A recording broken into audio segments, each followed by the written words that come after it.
Hello, my friends, hello, and welcome once again to the Rustic Von Lodge. And the power went out for a while here at the Rustic Von Lodge, so my schedule for filming is behind. I had a bunch of other stuff I need to do today, so I don't have a ton of time to film. So I'm going to make a short Avengers Forever read-along update because I should still be able to get this up today. So Avengers Forever, that's this book, Avengers Forever, the graphic novel that Steve Donoghue on his channel and Matthew at Mayberry Bookclub on his channel. They're doing a read-along. They invited me to read along with them. And we're all making videos and putting videos up every Sunday. It's a 4-part read-along series. This is a 12-issue miniseries. They came out in the late 90s. And this is part 2, which would be issues 4 through 6.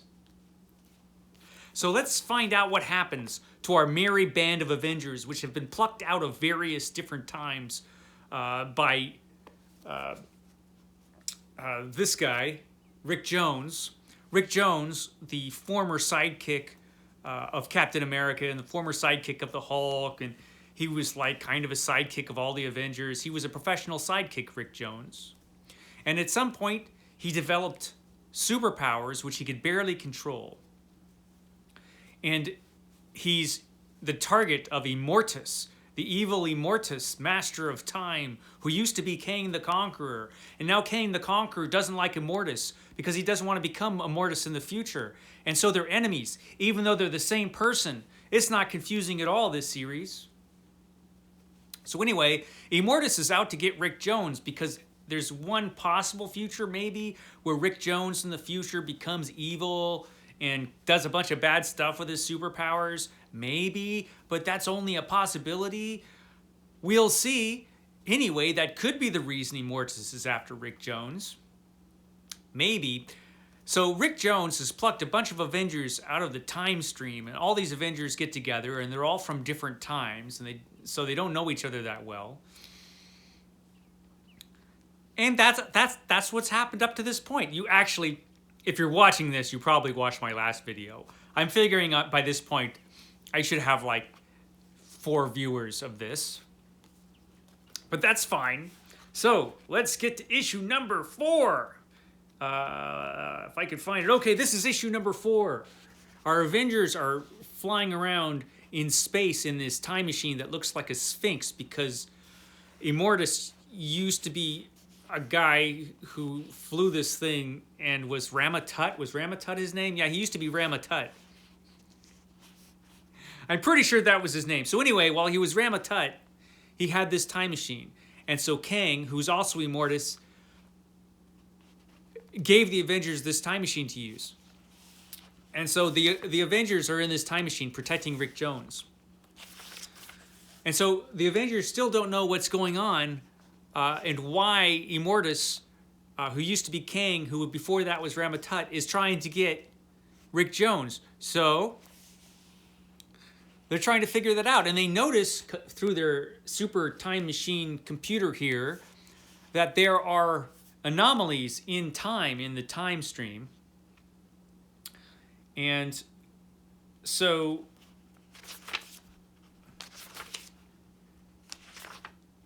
yeah, there are anomalies in time. And so they point out these different anomalies in time and they think, hey, they figure this is where Immortus is doing his evil work.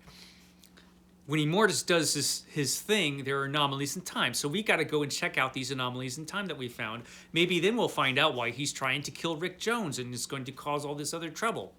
So they leave Rick Jones behind, who, by the way, used to be disabled. He was disabled, but he used his magic powers to make himself walk again. Somehow that happened, but he still can't use them really that well for anything else. Anyway, they send themselves off in these 3 different time pod things to go to these different times and see if they can figure out what's going on with Immortus. So they split themselves off into 3 different groups. And one group that includes Giant Man and Captain America go to this alternate future, which those of us who read Killraven are aware of. Killraven was a great comic. It wasn't. It was an okay comic, but it was pretty good. It started off bad. In fact, it started off downright horrible, but it ended up really interesting. Killraven. There's a Killraven epic collection that I am going to talk about very soon. Steve Donoghue is screaming right now. Steve Donoghue doesn't want to talk about the Killraven comic book because then, you know, he would have to look at the artwork when some of that is done by Herb Trimpe, his favorite artist. Not really. So anyway, Steve Donoghue is screaming, but this is the future of Killraven. And anyway, yeah, in the future, this alternate future, the aliens from War of the Worlds, remember that book, The War of the Worlds? They came back to Earth, and they caused all of this trouble, and they defeated mankind, and Killraven is leading a group to slaughter the Martians. And in this version, the Black Panther is here, and he's an old Black Panther, and so our heroes show up at this place, and they fight alongside old Black Panther and Killraven and some other heroes. They're like the future anti-Martian Avengers, and so they fight against them. The other Avengers go back to the Old West and meet dinosaurs. And even better than that, they meet all of these old-timey Marvel cowboys, because Marvel had a whole run of cowboy characters that were all oddly similar to each other. And so, yeah, they run into the Marvel Cowboy Avengers. And the other Avengers, the other band of Avengers, including the future Captain Marvel, go to the 1950s, and they run into the 1950s Avengers. And it turns out in the 1950s Avengers, Richard Nixon is a Skrull, which would explain a lot. I'm pretty sure Richard Nixon was really a Skrull. Anyway, in the following issue, past and perfect future tense, everybody fights. There's lots of fighting in this issue. Look, fighting! There's fighting going on in this issue. Lots of fighting.